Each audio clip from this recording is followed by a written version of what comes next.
My name is Sarah. I used to believe that family meant unconditional love, until they made their conditions crystal clear. The restaurant was one of those places where everything gleamed just a little too brightly, where the servers spoke in hushed tones and the silverware caught the light like tiny mirrors. My family had chosen it for our monthly lunch, the kind of gathering that looked picture-perfect from the outside, but felt like walking through a minefield on the inside.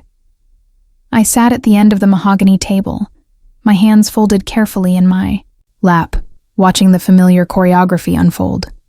My aunt dabbed her lips with the cloth napkin. My uncle adjusted his tie. And Lauren, my cousin Lauren, held court like she always did, her voice carrying that particular blend of confidence and condescension that made everyone else lean in just a little closer. "The merger is going beautifully," she was saying, twirling her wine glass between perfectly manicured fingers. "The board is extremely pleased with my leadership on this project. Of course, it takes a certain kind of vision to see these opportunities." She glanced at me then, just for a moment, and I felt that familiar tightening in my chest. The look wasn't quite pity, wasn't quite dismissal. It was something worse. It was the look you give someone who's become invisible through their own irrelevance. "Sarah, you're awfully quiet today," my aunt observed, her tone carrying the forced brightness of someone trying to include the awkward relative. "How are things going with your consulting work?" The pause before consulting work hung in the air like a question mark. They all knew what it really meant. A series of small contracts, freelance projects that barely paid the bills, the kind of work that people did when they couldn't get a real job. "It's going well," I said simply, my voice steady, despite the heat creeping up my neck. "I'm working on some interesting projects." Lauren laughed, a sound like breaking glass. "Interesting projects. That's one way to put it." The silence that followed felt thick, oppressive. My uncle cleared his throat and reached for the breadbasket. My aunt busied herself with her purse, but Lauren wasn't finished. "You know what I admire about you, Sarah?" she continued, her voice dropping to that intimate register that made everyone else strain to listen. "Your optimism. After all these years, all these setbacks, you still talk about your work like it matters." My hands stilled on the napkin in my lap. The fabric felt rough against my palms, real in a way that the conversation suddenly didn't. "It does matter," I said quietly. "Does it, though?" Lauren leaned forward, her eyes bright with something that wasn't quite cruelty, but wasn't kindness either. "I mean, let's be honest here. You're 32 years old. You live in a studio apartment. You drive a car that's older than some of my interns. And you're still pretending that your little hobby is going to turn into something substantial." The words hit like physical blows, each one finding its mark with surgical precision. I felt my face flush, felt the familiar burn of shame crawling up from my stomach to my throat, but I didn't look away. "I'm not pretending anything," I said. "Aren't you?" Lauren's voice rose just slightly, enough for the neighboring tables to glance over. "Because from where I'm sitting, it looks like you're still that little girl who used to make up stories about being a princess. Only now the stories are about being a successful businesswoman, and you're too old for fairy tales. Before we continue, drop a comment. Where are you watching this from, and what time is it there? I'd love to know how this story is reaching you, even in the middle of what feels like my darkest moment." The restaurant seemed to hold its breath.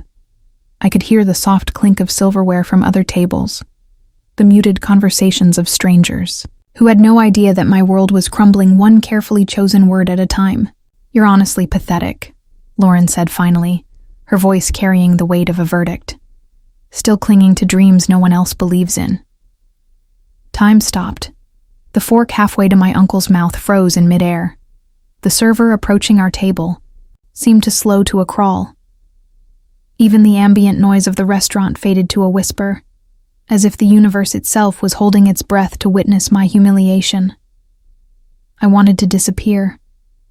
To sink through the polished wooden floor and emerge somewhere else. Somewhere far away from the eyes that were now carefully avoiding mine. My aunt shifted uncomfortably in her seat. My uncle made a soft sound in his throat that might have been protest or agreement. I couldn't tell which. But no one defended me. No one said a word. The smile that spread across my face felt foreign, like a mask I'd forgotten I knew how to wear. It was the same smile I'd perfected in childhood, the one that said, "Your words don't hurt," even when they cut deep enough to leave scars. "You're right," I said softly, and the words felt like ash in my mouth. "Maybe I am pathetic."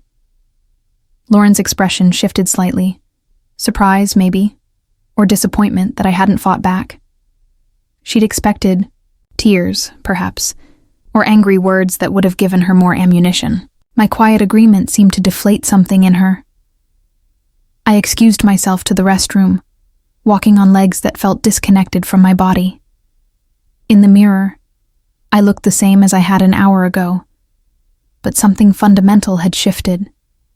The woman staring back at me had been publicly dismissed, labeled, and filed away as irrelevant by the people who were supposed to love her unconditionally. When I returned to the table, the conversation had moved on to safer topics. The weather, my uncle's golf game, my aunt's garden. I ate my salad in silence, each bite mechanical and tasteless, while they talked around me as if I were a piece of furniture. I didn't respond to Lauren's earlier words. Not because I agreed with them, but because I had learned something important in the years since childhood. Sometimes silence is the most powerful response you can give. Sometimes, letting people reveal themselves completely is worth more than any comeback you could craft. What they didn't know, what none of them knew, was that I had stopped seeking their approval a long time ago. The quiet girl they remembered, the one who had failed her first job interview and never seemed to recover in their eyes, had been replaced by someone else entirely. Someone who had learned to value her own opinion above the chorus of doubt that had surrounded her for so long. That silence they mistook for submission was something else entirely. Strategy. The years after that first failure had been hard. Not just professionally, but emotionally. When you've been told repeatedly that you're not good enough, smart enough, capable enough, you start to believe it.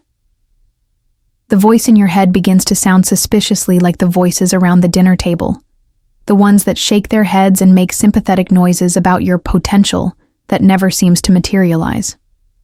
But somewhere in those dark years, I found something I hadn't expected. A mentor who believed in me more than my own blood ever had. Margaret Chen was 73 years old when I met her, a retired executive who had built her own consulting firm from nothing in an era when women weren't supposed to build anything at all. She found me at a networking event, standing alone by the refreshment table while everyone else worked the room with the confidence I'd never managed to cultivate. "You look like you'd rather be anywhere else," she said, appearing beside me with the quiet grace of someone who had learned to navigate hostile waters. "I would," I admitted, surprised by my own honesty. "Good," she said. "That means you're paying attention." Margaret became more than a mentor. She became the voice that countered all the others. While my family saw failure, she saw foundation. While they saw weakness, she saw potential strength. While they saw someone to be managed and contained, she saw someone worth investing in. "They don't understand you because they don't understand themselves," she told me once, over coffee in her corner office that overlooked the city. "They mistake noise for substance, performance for achievement. But you listen, you watch, you learn. That's worth more than all their bluster combined." Under her guidance, I started to rebuild not just my career, but my sense of self. The consulting work that my family dismissed as hobbies began to grow, slowly at first, then with increasing momentum. Small contracts became larger ones. One-time projects became ongoing relationships. Clients began to refer other clients. And then, 2 years ago, Margaret made me an offer that changed everything. "I'm retiring," she said simply, over another cup of coffee in another corner office. And I want you to have the firm." I stared at her, certain I'd misheard. "Margaret, I can't." "You can," she interrupted. "But more importantly, you will. Because I'm not giving it to you. I'm selling it to you at a price you can afford, with terms that work for both of us." The paperwork took months to finalize. There were lawyers and accountants, contracts and negotiations. But eventually, the consulting firm that had been my sanctuary became my inheritance, not through blood or expectation, but through merit and mutual respect. I kept the transition quiet. There was no announcement, no fanfare. I simply began signing contracts with my own name at the bottom, taking meetings in my own office, building something that was truly mine. Among the firm's clients was a mid-sized corporation that specialized in sustainable technology. They'd been working with us for 18 months, and I'd been personally handling their account. The CEO was impressed with our work, so impressed that when they went public 6 months ago, he offered me something unprecedented, a chance to buy in before the IPO at a price that reflected our relationship rather than the market value. I liquidated everything I had. My savings, my retirement fund, even the small inheritance my grandmother had left me. It was terrifying and exhilarating in equal measure, like jumping off a cliff with a parachute you'd packed yourself. The investment paid off beyond my wildest dreams. The company's stock tripled in the first quarter. My stake, which had started as a leap of faith, became substantial enough to matter. Substantial enough to have influence. Substantial enough to demand respect from people who had never bothered to respect me before, including Lauren. The irony wasn't lost on me. The company she bragged about during every family gathering, the merger she claimed credit for steering, the board that was extremely pleased with her leadership, they all now answered, at least partially, to me. I had done my research, of course. Lauren held a senior position in business development, impressive enough to warrant the respect she commanded at family dinners, but not high enough to be privy to the complete shareholder information. She knew about the major institutional investors, the founder's stake, the public float. But minority shareholders, especially ones who came in through private placement, weren't always visible in the reports she would have access to. I had been watching and waiting for 2 months, ever since the investment became official. Watching her talk about her company, her strategic vision, her indispensable role in its success. Each boastful comment was another weight on the scale. I was building in my mind another reason to believe that this moment, whenever it came, would be worth the wait. I hadn't planned to use my position as a weapon. That wasn't who I was, despite what my family might have believed about my capacity for strategy. But Lauren's words at lunch, delivered with such casual cruelty, shifted something inside me. Not toward revenge, exactly, but toward a kind of reckoning that felt long overdue. As we sat there in the restaurant, with the taste of humiliation still bitter on my tongue, I made a decision. I pulled out my phone under the table and sent a single text message to my lawyer. Now would be good. David Morrison had been Margaret's attorney before he became mine, a sharp-minded man in his 50s who understood the value of precision timing. When I'd first told him about my family situation, about the dynamics that had shaped so much of my adult life, he'd listened with the kind of attention that lawyers reserve for cases they find personally interesting. Corporate governance can be a powerful tool, he'd said when I explained my idea. Shareholders have rights, especially shareholders with substantial positions. If you want to exercise those rights in a specific setting for maximum impact, we can certainly arrange that. The paperwork had been prepared weeks ago. Notifications of shareholder intent, requests for information disclosure, formal inquiries, into management decisions. All perfectly legal, all well within my rights as a partial owner of the company. All designed to be presented at exactly the right moment for maximum effect. I watched Lauren refill her wine glass, listened to her, pontificate about market trends and strategic initiatives, and felt something settle in my chest. Not anger exactly, but a kind of calm determination that I'd never experienced before. When David walked into the restaurant 20 minutes later, briefcase in hand and expression professionally neutral, my family barely noticed him. He was just another businessman in an expensive suit, probably meeting clients at one of the other tables. But I saw him immediately. Our eyes met across the room, and he nodded almost imperceptibly before making his way to our table. "Ms. Sarah Chen?" he said, his voice carrying the kind of authority that automatically commands attention. The conversation stopped. My family looked up at him with the mixture of curiosity and mild annoyance that strangers usually provoke during private gatherings. "Yes," I said simply. "David Morrison, from Morrison, Katz and Associates. I apologize for interrupting your lunch, but you asked me to deliver these documents personally." He reached into his leather briefcase, expensive, well-worn, the kind that spoke of serious business, and withdrew a manila folder. The papers inside were thick, official-looking, covered in the kind of legal language that immediately signals importance. He placed the folder on the table, directly in front of Lauren's plate, with the gentle precision of someone who had done this many times before. "These are the shareholder disclosure documents you requested," he continued, his voice carrying clearly across the suddenly quiet restaurant. "The company's response to your inquiry about management decisions and strategic direction. As a significant stakeholder, you have the right to review all senior-level choices, including recent personnel decisions and resource allocation." Lauren's fork had stopped halfway to her mouth. She stared at the folder as if it were a snake that had materialized on her dinner plate. "I'm sorry, there must be some mistake," she said, her voice higher than usual. "I don't understand what this has to do with—" "Ms. Chen owns a substantial portion of Meridian Technologies," David explained, his tone remaining professionally neutral. "Approximately 18%, acquired through private placement following the IPO. As per corporate governance requirements, she has the right to examine all executive decisions that might affect shareholder value."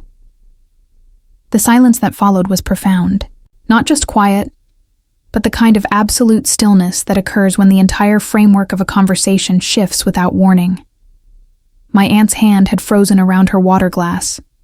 My uncle's mouth had fallen slightly open. And Lauren was staring at the papers as if they might spontaneously combust. 18%, she whispered, more to herself than to anyone else. 18%, I confirmed, speaking for the first time since David had arrived. My voice sounded different, to my own ears, steadier, more certain than it had in years. "I bought in 6 months ago, just before the IPO." Lauren lifted the first page of the document with fingers that trembled slightly. Her eyes scanned the legal text, the official letterhead, the signatures that made it all real and undeniable. "You own shares?" she said finally, her voice barely audible. "Significant shares? In my company?" "Your company?" I repeated quietly. "I think you mean our company." The correction hung in the air between us like a bridge neither of us had expected to cross. For the first time in my adult life, I was looking at Lauren as an equal, not as the successful cousin and the failed one, but as two shareholders in the same enterprise. "I don't understand," my aunt said, her voice cutting through the tension. "Sarah, what is this about?" I turned to her, this woman who had watched me be humiliated 20 minutes earlier without saying a word, and felt a kind of clarity I'd never experienced before. "I've been investing," I said simply. "The consulting work that everyone finds so amusing has been quite lucrative. Lucrative enough to give me options." "Options," Lauren repeated, her voice hollow. "Including the option to request a full review of executive performance," I continued, "which, given some of the concerns I have about recent strategic decisions, seems like a prudent use of my shareholder rights." David cleared his throat gently. "Ms. Chen, shall we schedule a meeting to discuss the specific items you'd like to review? I have your list of concerns here." He produced another document, this one shorter but no less official, and placed it beside the first. Lauren's eyes immediately went to the paper, scanning the bullet points I'd carefully prepared over the past several weeks. I watched her read my questions about resource allocation, about the merger she'd been taking credit for, about decision-making processes and accountability measures. Each point was reasonable, professional, and well within my rights as a shareholder to request. Each point was also designed to demonstrate exactly how much I understood about the business she thought I could never comprehend. I think Tuesday would work well, I told David, my eyes never leaving Lauren's face.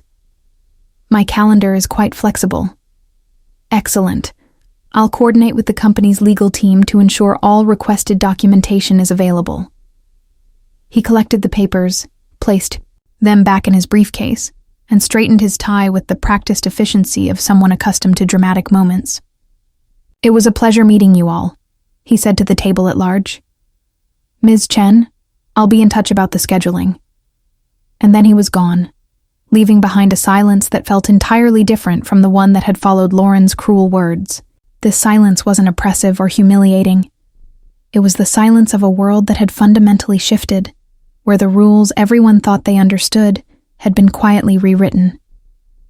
Lauren was still staring at the spot where the documents had been, her wine glass forgotten in her hand. My aunt and uncle were looking back and forth between us, as if we were speaking a language they didn't recognize. I should go, I said finally, reaching for my purse. I have another meeting this afternoon. It wasn't true, but it felt true in the way that the best lies always do. I had somewhere to be, something important to do, a life that extended beyond this table and these people and their limited understanding of who I was supposed to be. Sarah, Lauren said as I stood up. Her voice was different now, smaller, uncertain. I didn't know. I know you didn't, I replied. And there was no malice in it, no triumph. Just fact, stated simply. You never asked. I left exact change for my portion of the meal on the table, plus tip. Not because I couldn't afford to be generous, but because precision mattered now. Everything I did from this moment forward would be measured and deliberate, including my generosity. The afternoon sun was warm on my back as I walked out of the restaurant. Behind me, I could imagine the conversation that was probably starting. The questions, the confusion, the slow realization that the family dynamic they'd all taken for granted had shifted in ways they were only beginning to understand. But I didn't look back. There was something liberating about walking away from that table, from that version of myself who had sat there accepting judgment from people who had never bothered to really know me. My phone buzzed with a text from David. Well executed. Call me Monday to discuss next steps. I smiled, a real smile this time, not the practiced mask I'd worn for so many years. Next steps. I liked the sound of that. As I walked to my car, that old, reliable vehicle that Lauren had used as evidence of my failure, I thought about Margaret and what she would have said about this moment. She would have approved, I thought. Not of the drama, necessarily, but of the precision. The way I'd used truth as a tool, wielded it carefully and at exactly the right moment for maximum impact. Some justice doesn't need a gavel or a verdict.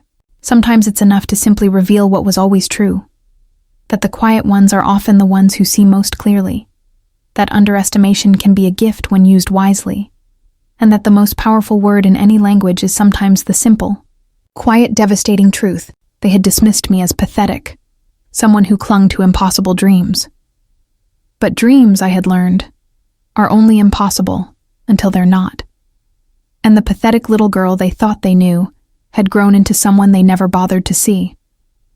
A woman who understood that the best revenge isn't served hot or cold, but with perfect timing and absolute professionalism. I drove home through the city that no longer felt like a place where I was tolerated, but like a place where I belonged, where I had built something real and valuable and mine, where the woman I had become could finally exist without apology or explanation. The papers David had delivered would set in motion a series of conversations that would change everything. Not just for Lauren, but for my family's understanding of who I was and what I was capable of. They would learn, probably slowly and certainly, painfully, that the person they had spent years underestimating had been quietly building something they could never have imagined. But that was tomorrow's story. Today's story was simpler. I had found my voice again, not through confrontation or anger, but through the quiet power of being exactly who I was, without apology. Some battles are won with words. Others are won with silence. And some, the most satisfying ones, are won with nothing more than truth, delivered at precisely the right moment to people who finally have no choice but to listen. The little girl who used to make up stories about being a princess had grown up to discover something better. She could make her own kingdom, one strategic decision at a time.